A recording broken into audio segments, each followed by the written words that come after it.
Subnautica, the underwater exploration survival game. Is it a horror game? Is it cool?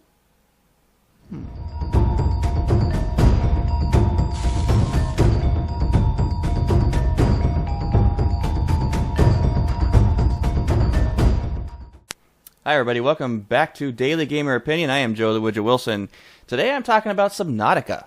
It's an early access game on Steam that is an underwater survival game. You're basically on a ship, an interplanetary ship, full of explorers, or not explorers, but settlers going to another planet who get shot down over a planet that's completely made of water. There are some islands. You are the only survivor. And it's your job to survive in this alien ocean. The game itself is graphically beautiful. It really is pretty. I gotta give that to major props for them on that. It does have its fair share of problems, however. And I'll get to that in just a second. Subnautica is extremely fun and addicting for the first, I'd say, 10 to 20 hours. Very engrossing. You get to go in and build your sea base, and you're exploring and gathering materials and building your vehicles and your equipment and just basically progressing in the game. It is a survival game. So, like every other survival game, you have to go out, gather your materials, and you have to build things, basically, to survive. And there's food and water requirements and hostile creatures in the sea. And if you have a phobia to the ocean, like some people I know online, I'm looking at you, Mark, it can become a horror game. And there are some pretty creepy moments. I, however, love the ocean and enjoyed the snot out of this game. I was disappointed on one thing. And that was the fact that after about 20 hours into the game, when I had my massive sea base built, and I had my all three vehicles, and I had all my equipment, and I had my vehicles upgraded, the game kind of dropped off. There wasn't much else to do other than explore, and when I was getting all these parts and materials, I had finished exploring already, pretty much. So there wasn't too much left to do. I'm really, really hoping that they add more content, like more vehicles, more equipment for sure, more weapons, because there are some things in the game that will eat you, and eat you very quickly, like the Leviathan. Hate the Leviathan. Thing's nasty. Lots and lots of teeth. And these weird, like, 4 tentacle things that come out over its mouth.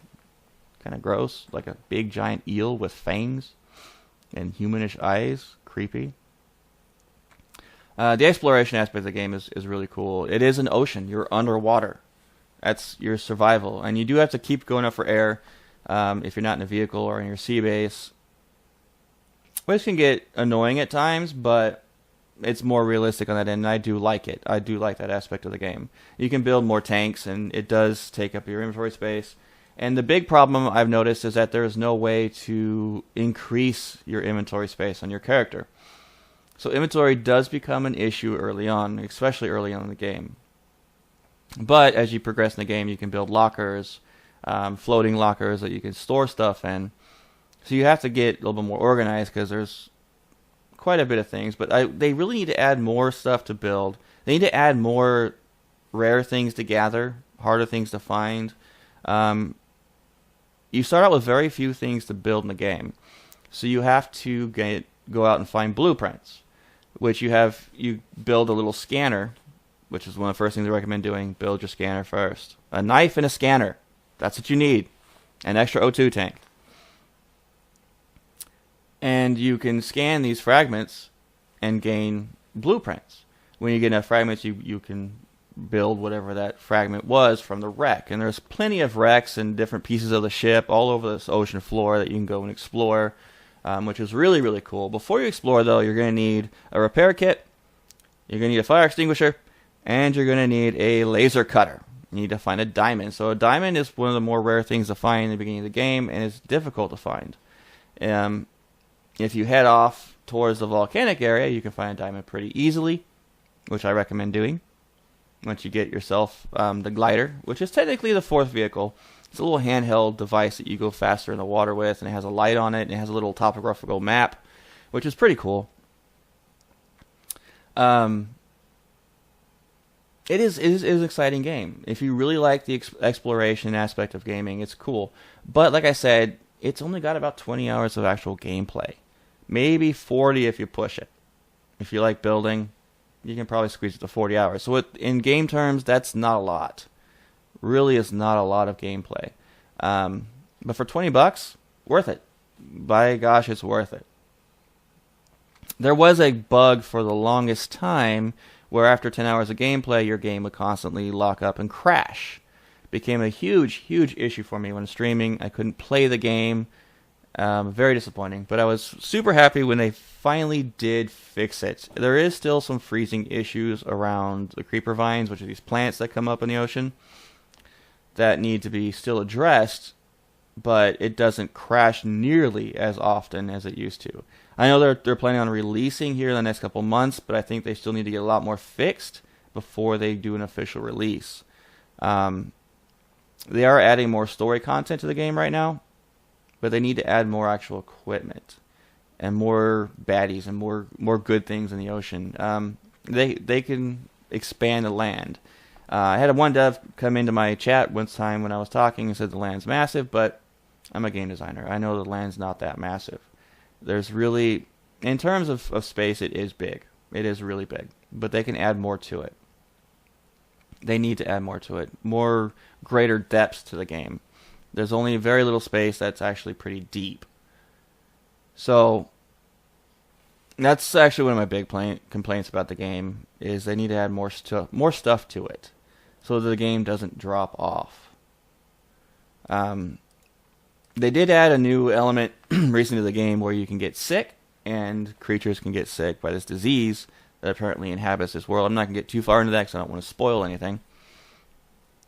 And that's pretty cool. You have to go and find this like underground lab so you can start finding a way to cure the disease. But it did add a little bit more to the game. If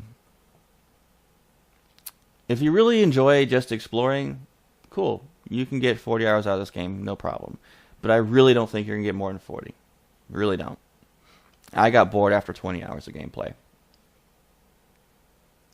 But I very much enjoyed that 20 hours I did play. So, there you go. The sea bases are really neat. I like being able to build my own base. And you do have to worry about hull pressure and getting that. But there's ways, too easy of ways you can cheat that. Like creating a room with nothing but like hatches inside, so you can artificially increase your hull pressure, so you can add more stuff. But you can do really cool things to decorate your place. You have to go find many of the blueprints by scanning external bases, like on the floating islands. There isn't much help in the game, which I like. I don't like the fact that there isn't a tutorial in the game. They throw you right in. And I think that is fan-freaking-tastic. More games need to do that. Like I said, the graphics are beautiful. You really do feel like you're in the ocean. They have the physics correct on that. There are some pretty cool features of the game. The vehicles are pretty neat. Like, you get 4 primary vehicles. You get the handheld one, the Sea Glider, and the next vehicle you're going to get most likely is going to be the Sea Mouse, which is like a little personal sub. It can't go very deep. It's actually the least. It can go the least depth of any of the vehicles, but it goes pretty fast. But it is extremely vulnerable. It can be destroyed just by hitting little fish. So you have to a repair kit with you at all times, so you can just make sure that it gets repaired. But it is the fastest of the vehicles by far, and a lot of fun to drive.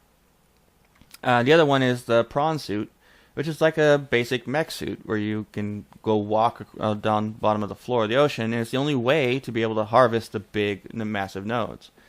It has pretty cool features where you can switch out the different arms, you can do enhancements to it to increase its armor, its depth, and all kinds of things. Like, every vehicle has these modification bays where you can add modifications to them to make the vehicles more customized, if you will.